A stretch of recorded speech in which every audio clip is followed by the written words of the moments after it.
We're excited to announce that our very own podcasting platform, Zencastr, has become a new sponsor to the show. Check out the podcast's discount link in our show notes and stay tuned for why we love using Zen for the podcast. You're listening to the Archaeology Podcast Network. You're listening to The Archaeology Show. TAS goes behind the headlines to bring you the real stories about archaeology and the history around us. Welcome to the podcast. Hello and welcome to the Archaeology Podcast, episode 71. I'm Chris Webster. And I'm April Camp-Whitaker. On today's show, we talk to Dr. Michele Koons from the Denver Museum of Nature and Science. Let's dig a little deeper.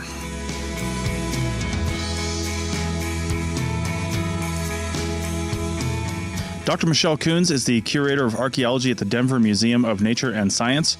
She studies ancient complex societies and is especially interested in ancient political dynamics, social networks, and how people of the past interacted with their environment. In her research, Dr. Koons uses different geophysical methods and remote sensing tools, as well as traditional archaeological techniques like excavation and pedestrian survey. She also specializes in ceramic analysis and radiocarbon dating. Michele has conducted archaeological research throughout the United States, Peru, Bolivia, Chile, and China. Michele curates the archaeological collections at the DMNS from Latin America, North America, and Egypt.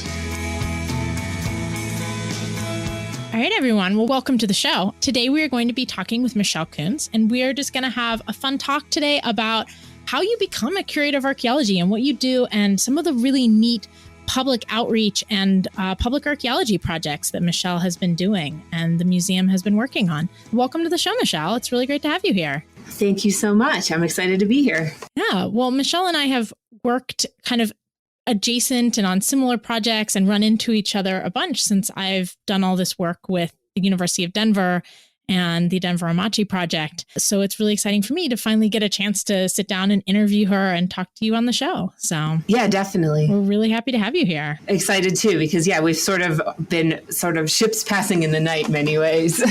Yeah, no, we really have. And I was thinking about it today and I realized I think you might be the first kind of museum affiliated person that we've had on the show.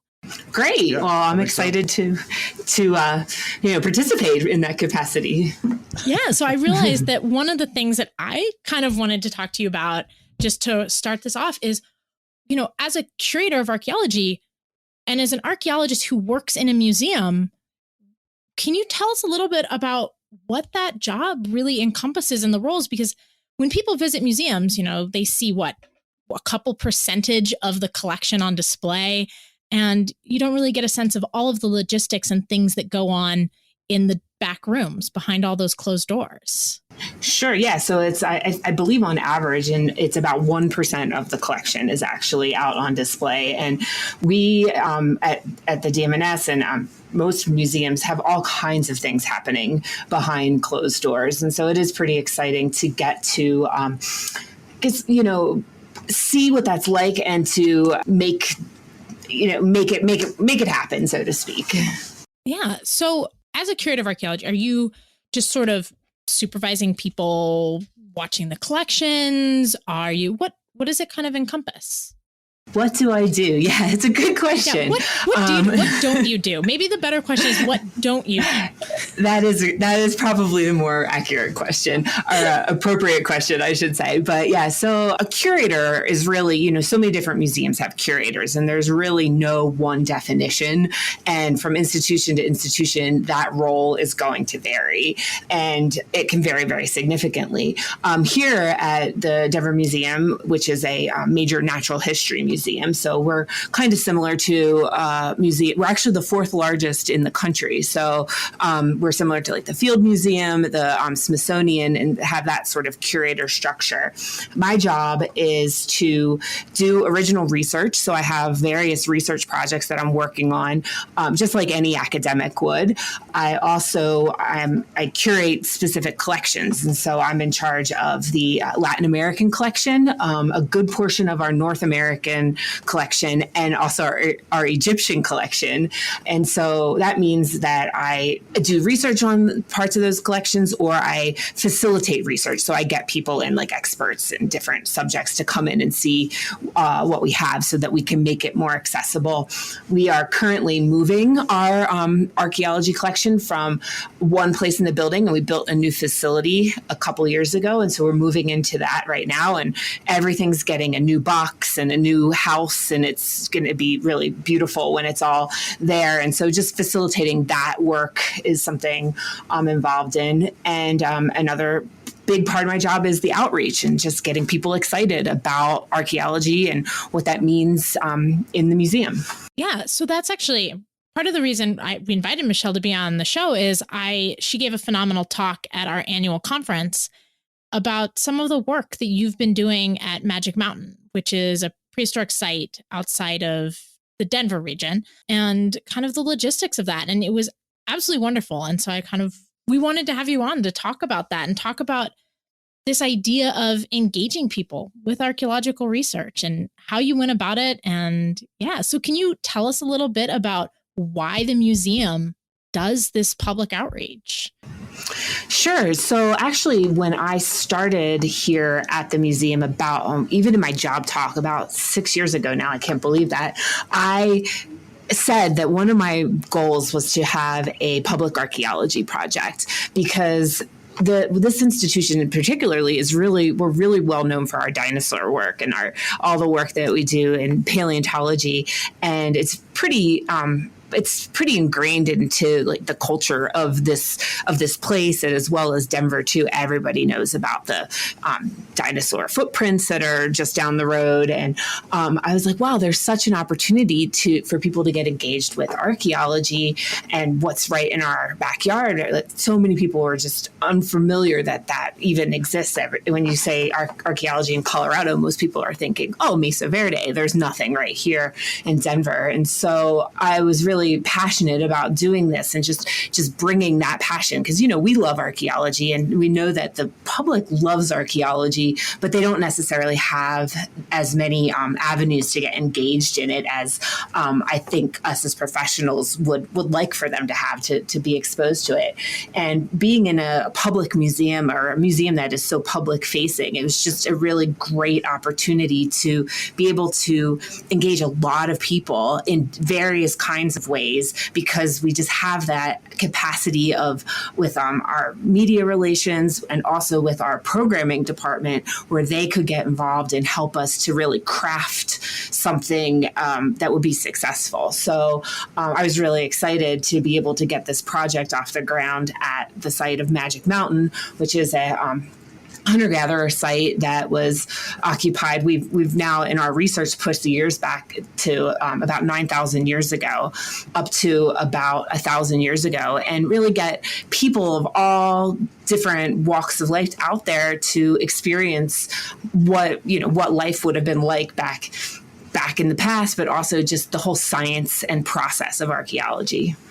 So can you just tell us a little bit about what the site of Magic Mountain is? So it's obviously a prehistoric site. It's 9,000 years old, but what's a little bit about the history of it? I mean, why did you choose Magic Mountain as a site? I mean, there's all of these hidden sites when you're walking around Colorado. So why this one? What's so special or interesting? Sure. Well, there's a couple of different reasons we chose this particular site. And it kind of is this perfect storm of reasons why.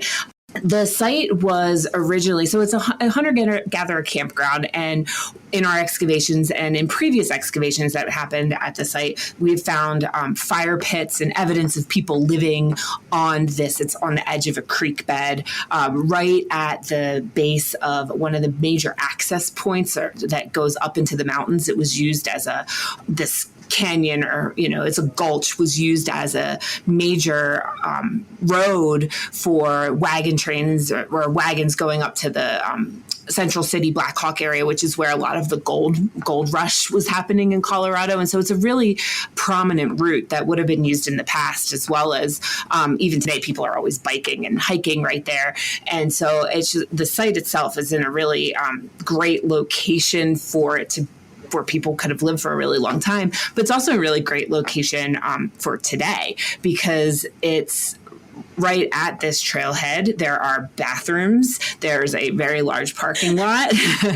And it's very easy to get a lot of people in and to construct a tour of the area that's like 45 minutes. And it just had the logistics were perfect for just getting people to see it and to be exposed to it. So, but there's also been a very long history of the Denver Museum, which used to be the Colorado Museum of Natural History, their involvement with the archaeology of the site. And we have many collections from there that have been collected going back into the 1930s. And so just that continuity of that history made it just was kind of the perfect storm of places to bring the public and to explore. Not only is it's also one of the biggest and most important sites in this region as well. So can you explain a little bit why it's one of these big important sites? Sure. I think a lot of it has to do with that access. I was talking about the ability to get into the mountains really easily. You also have fantastic views of the plains. It's located right on the bank of a stream, but there's also a natural spring right there. So people could have lived there really for long periods of time. Some of our research questions are questioning if people were using this only seasonally or if they were there more continuously. There's this idea that people were mobile hunter-gatherers in this region and they would just go to certain areas for example, like the winter. But we're questioning that and saying, well, maybe they were here for more like a couple years in a row rather than just over winter months. Another reason it's in such a great location has to do a lot with the topography of this area. It's right up against the foothills of the Rocky Mountains, so directly at the base of the foothills. But it's also in what is called a hogback valley, the Hogback Valley. So there's this geological formation where it creates sort of this little valley in the Golden area that is climatically warmer than anything to the east on the plains or also up in the mountains. And so you find really the majority of archaeological sites in the region in this Hogback Valley because of that it has that protection. And so this site is located right in this Hogback Valley. It has water and it was just a very, very large site. There's been thousands and thousands, hundreds of thousands of objects that have been found there going back into the 30s when they were first recorded. Wow, I suppose that would lead into a conversation about the curation problem in museums, but that might be a conversation for another episode. Yes. I'm wondering, this is called a community archaeology project. What sorts of things can the community really get into with this project? Is it, you mentioned tours, but are there excavations or surveys or things like that volunteers can get on and learn a little bit about the archaeological process? Yeah, so the way that we've run it is that we had tours while we were out there excavating. We had tours every half an hour. So we had volunteers who actually were our tour guides and gave those tours. We also, the entire site was excavated by volunteers. So we had about 70 volunteers doing the excavations. And these were everybody from undergrads who had never had any experience, who were excited about archaeology, to retired professionals, and kind of just ran the whole gamut. And we would train them and had a schedule so that more experienced people could help train some of the less experienced people. We also did youth programming at the site. And so we had Boys and Girls Club out there and other youth groups from the Denver area that we bussed in, and we provided them with lunches and just tried to give them a taste of what archaeology was like. And we have a program here at the museum called Teen Science Scholars, and we had 14 teenagers, high school students out there with us the entire time. So it was very, very busy over the 2 years that we were out there, 2017 and 2018. So we really ran for the project. The museum partnered with Paleocultural Research Group, which is a nonprofit that is located in Colorado, and they do a lot of volunteer-based archaeology projects. And so they really helped us with it was a true partnership where they really helped us with the training of the volunteers, but also conducting the science of the archaeology. And then the museum was able to really contribute with our, like I was saying earlier, with our program staff and our project management to be able to kind of make it all, pull it off the ground. And so it was just a lot of orchestration involved. Nice. You know, I'm a proponent of huge proponent of digital archaeology, as people who listen to my Archaeotech podcast know. With such a massive amount of material coming in, what sorts of and this can be a short answer too. It's we're hitting the end of the segment because I'm just curious, what sorts of recording methods are you guys using to really catalog all this stuff and hopefully not get overwhelmed? Yeah. Well, so fortunately, within our excavations in the last few years, we haven't had incredible amounts of material. I would say probably about a total of maybe 13,000 objects, but this is also lots and lots of debitage. And so it's the hundreds of thousands of things have been found there, but we were not necessarily bringing in that much. We actually do mostly because of the sheer amount of volunteers, and I'm a big fan of using, digital methods for recording, but because of just the sheer amount of volunteers and the inability to have like tablets for everybody, we do pretty much paper recording. Mm-hmm. What's been pretty nice, though, is that we were able to devise cataloging systems that work with the museum curation system, which is so often not the case because most archaeologists are not necessarily working directly with museums, and then numbers get all changed and it gets a little messy. But we're able to kind of go right from the field right into the museum because we have this compatible system and are able to work with. We have volunteers and I have a few interns right now working with me, just cataloging and working through the photography of all that so we can just like immediately get it up online. So we're trying to just, make it as fast as possible with that getting into the curation, which is a bonus of working at a museum, I suppose. Nice. All right. Well, I think on that note, we'll take it to our first break and come back and continue this conversation with Dr. Michele Koons. Back in a second. Chris Webster here for the Archaeology Podcast Network. We strive for high-quality interviews and content so you can find information on any topic in archaeology from around the world. One way we do that is by recording interviews with our hosts and guests located in many parts of the world all at once. We do that through the use of Zencastr. That's Zencastr. Zencastr allows us to record high-quality audio with no stress on the guest. Just send them a link to click on, and that's it. Zencastr does the rest. They even do automatic transcriptions. Check out the link in the show notes for 30% off your first 3 months, or go to zencastr.com and use the code TAS.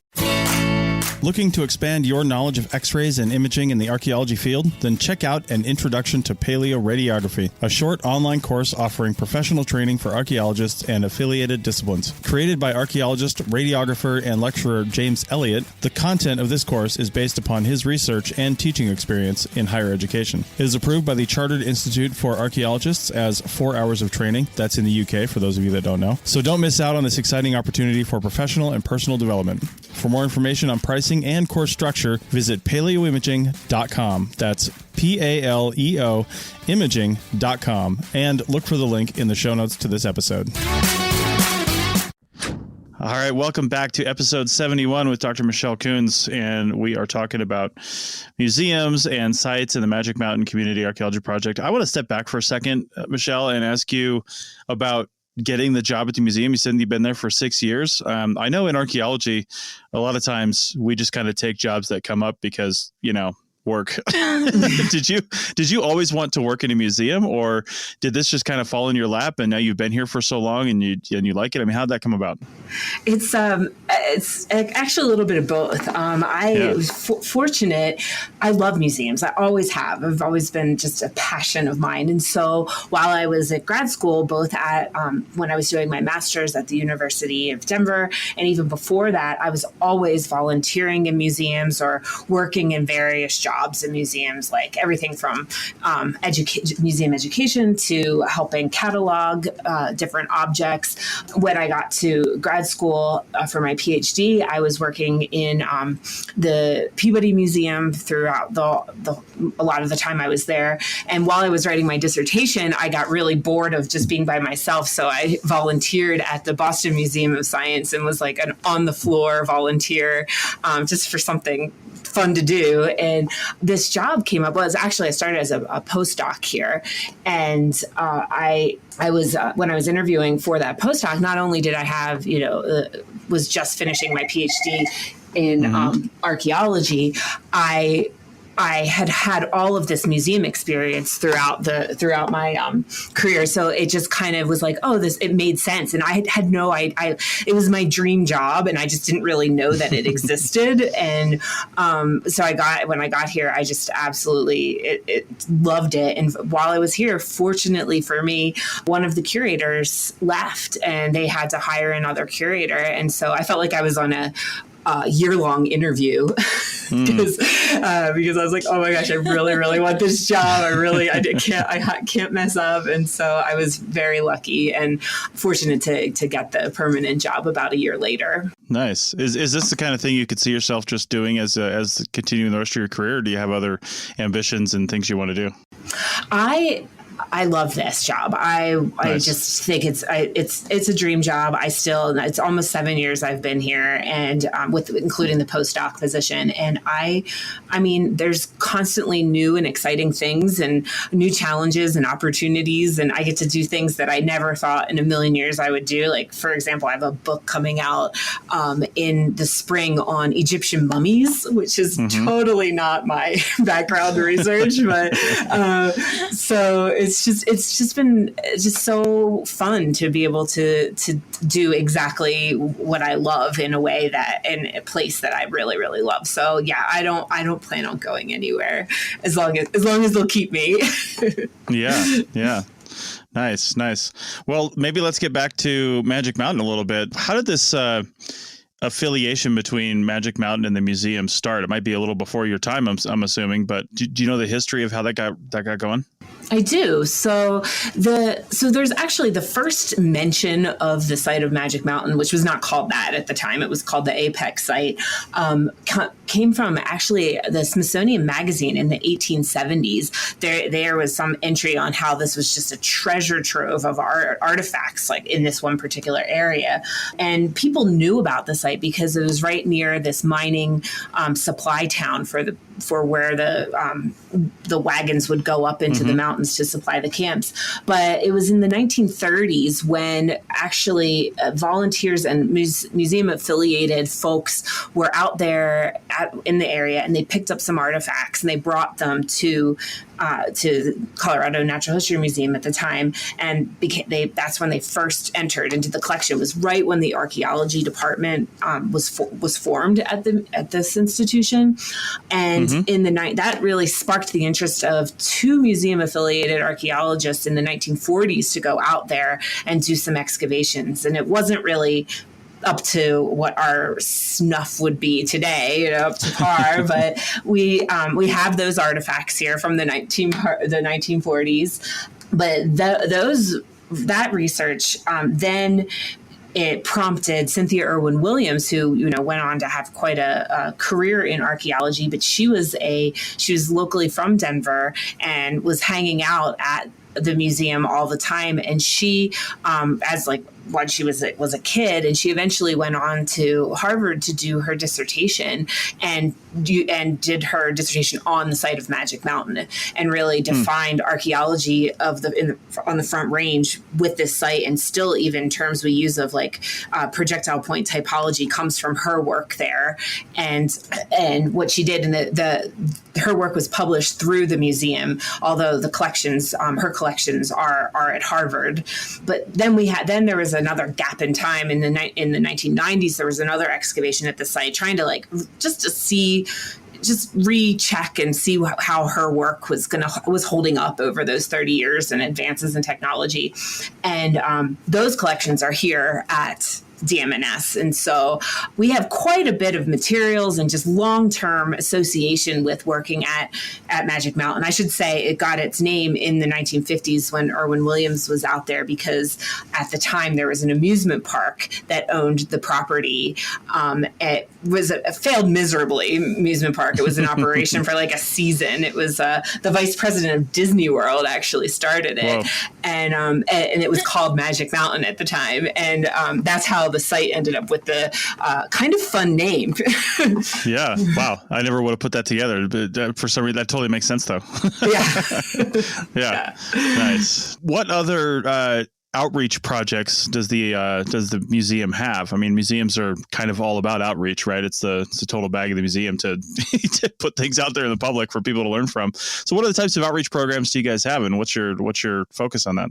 Oh man, we're just constantly doing outreach in all of our different departments. So like I was saying, our paleontology is incredibly active, and they have, just a couple weeks ago, another dinosaur was discovered in the construction in someone's backyard. And so, all hands on deck type stuff. But we're constantly doing just programs with kids. Like right now, I can't even walk outside in the museum because it's summer camp season. And it's just like, so we tons of children, but we do, tons of behind the scenes tours, lots of, which is really fun because people have no idea oftentimes that we have so many things back there. We do lots and lots of lectures, and I'll be given a topic and be like, hey, learn about this and do a planetarium show on like Aztec cosmology. And I'm like, okay. So we just do all kinds of, it really is, if you can dream it, we'll pull something together. Nice.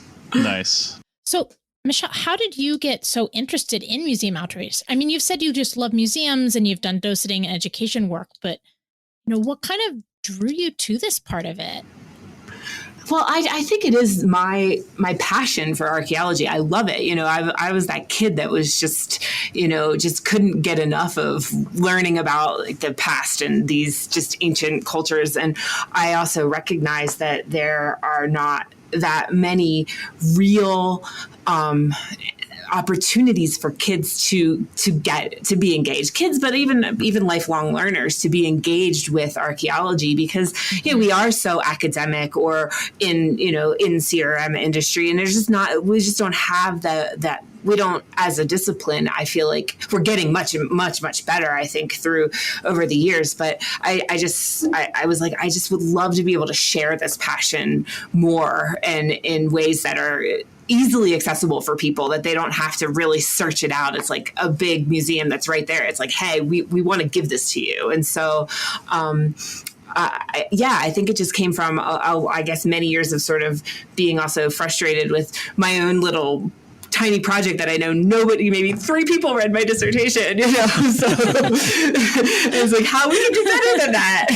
We can do a lot better because it's really cool stuff, right? So yeah.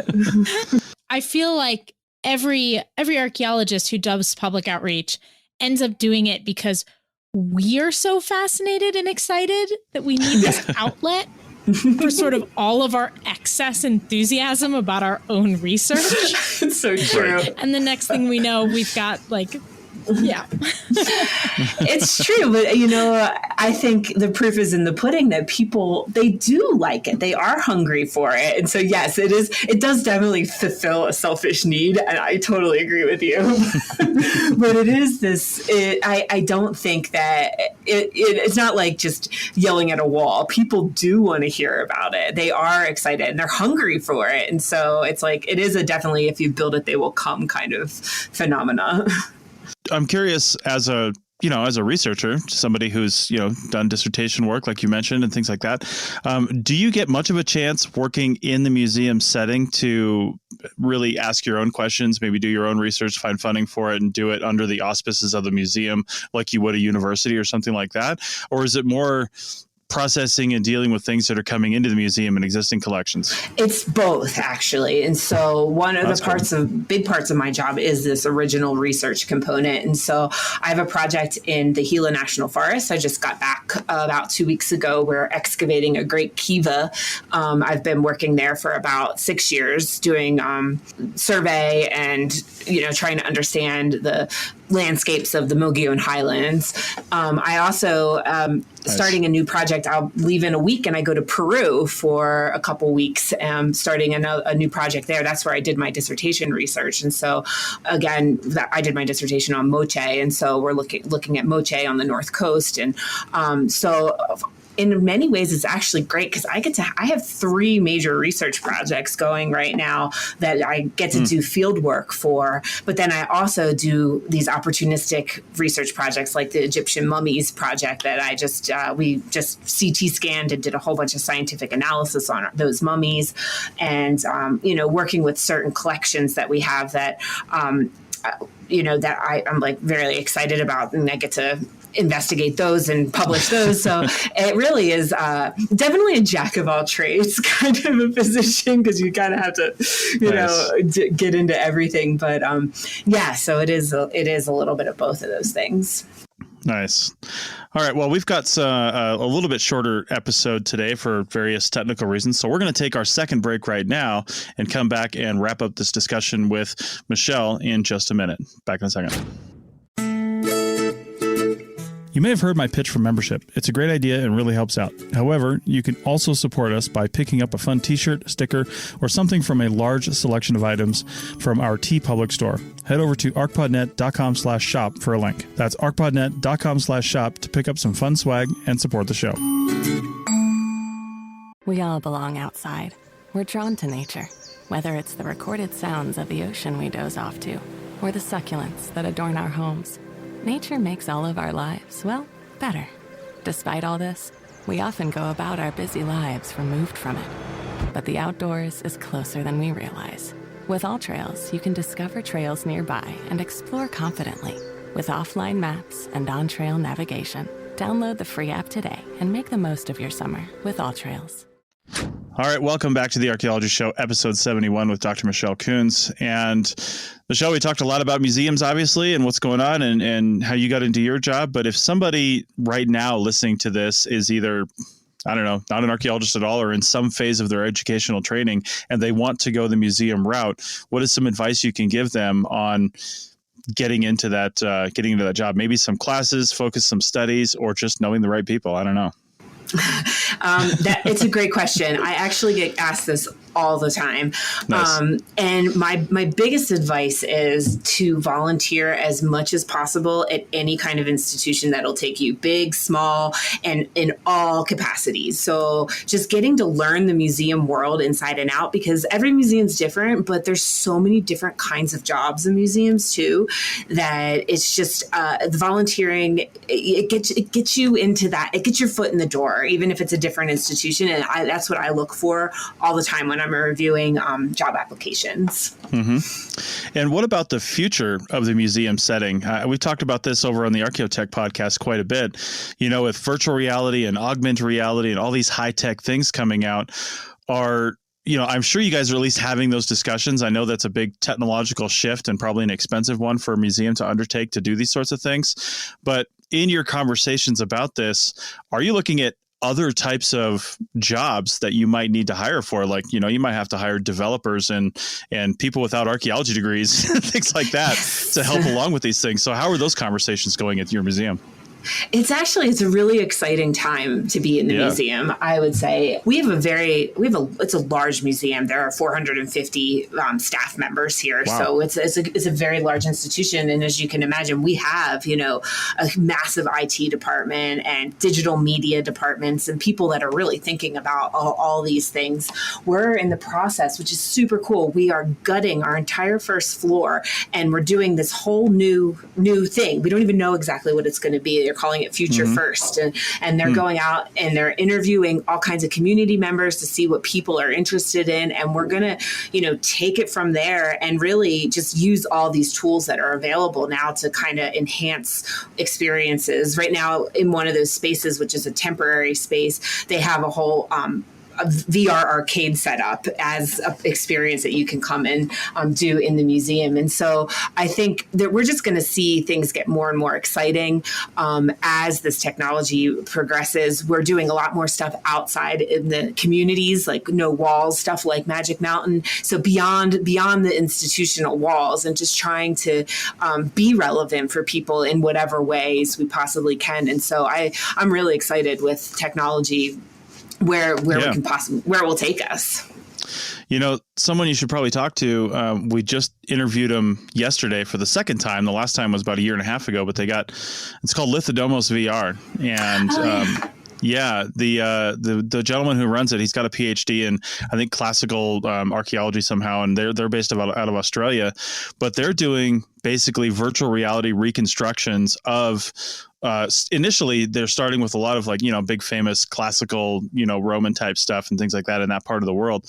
But they're also contracting with places like museums such as yours to maybe highlight specific sites, come over, do photogrammetry, and then create these applications where people can I use the practically free Google Cardboard and my iPhone, download one of their apps, and you can I was standing on this Roman amphitheater in Croatia with a voiceover narration and sound and things like that. And it just really puts you into the spot. And it's just a really cool way to experience things like that. So, just maybe I'll send you Simon's email and you guys can get in contact and he can see how you guys can help each other. That'd be cool. Yeah, that's fantastic. Yeah, these are some of the things I would love to see in the future. I mean, of course, it's such a large institution. There's so many different things going on, but that would be amazing.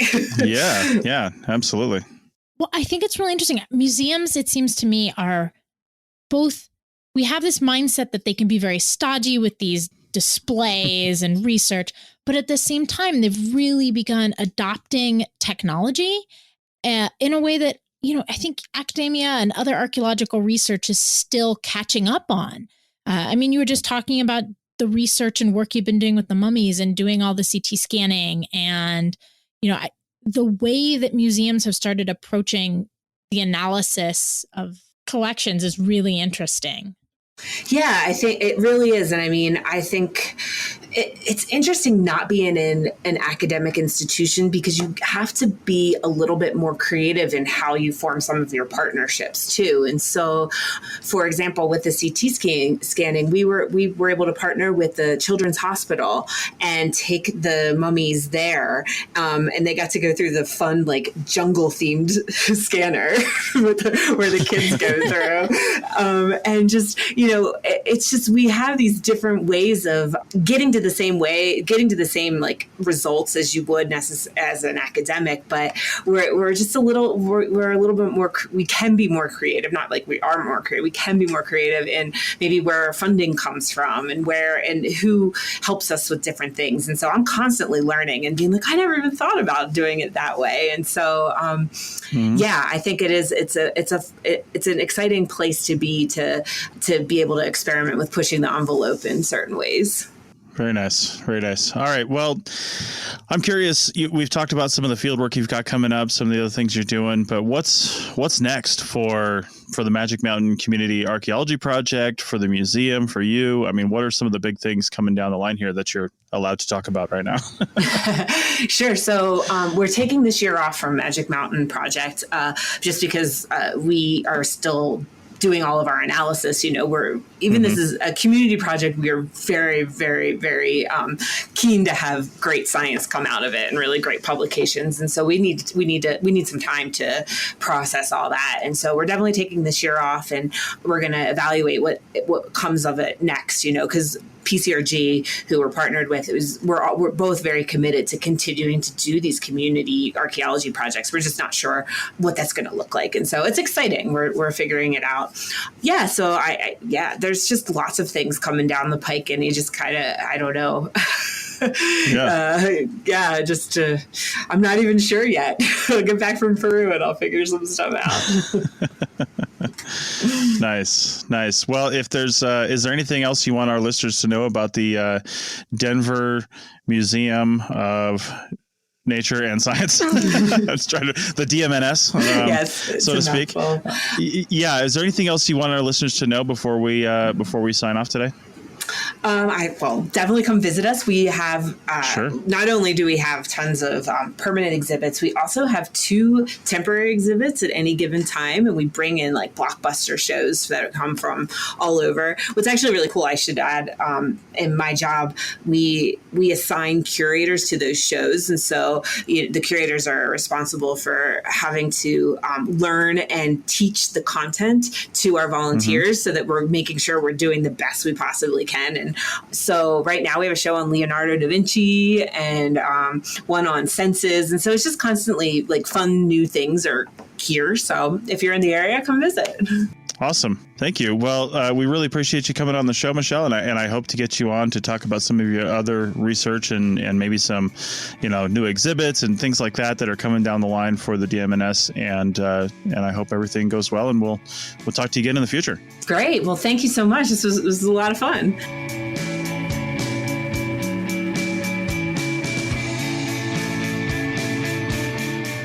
Thanks for listening to the Archaeology Podcast. We hope you enjoyed it. You can provide feedback using the contact button on the right side of the website at www.archaeologypodcastnetwork.com/archaeology. Or you can email Chris at archaeologypodcastnetwork.com. Please like and share the show wherever you saw it so more people can have a chance to listen and learn. Send us show suggestions and follow ArcPodNet on Twitter and Instagram. This show is produced by the Archaeology Podcast Network. Opinions are solely those of the hosts and guests of the show. However, the APN stands by their hosts. Special thanks to the band Sea Hero for letting us use their song I Wish You'd Look. Check out their albums on Bandcamp at seahero.bandcamp.com. Check out our next episode in 2 weeks, and in the meantime, keep learning, keep discovering new things, and keep listening to the Archaeology Podcast Network. Have an awesome day.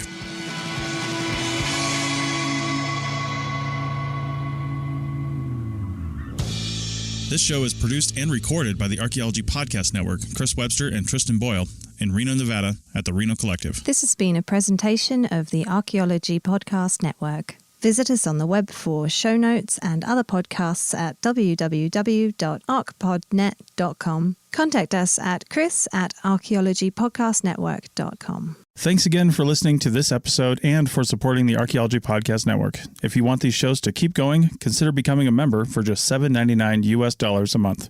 That's cheaper than a venti quad eggnog latte. Go to archpodnet.com/members for more info.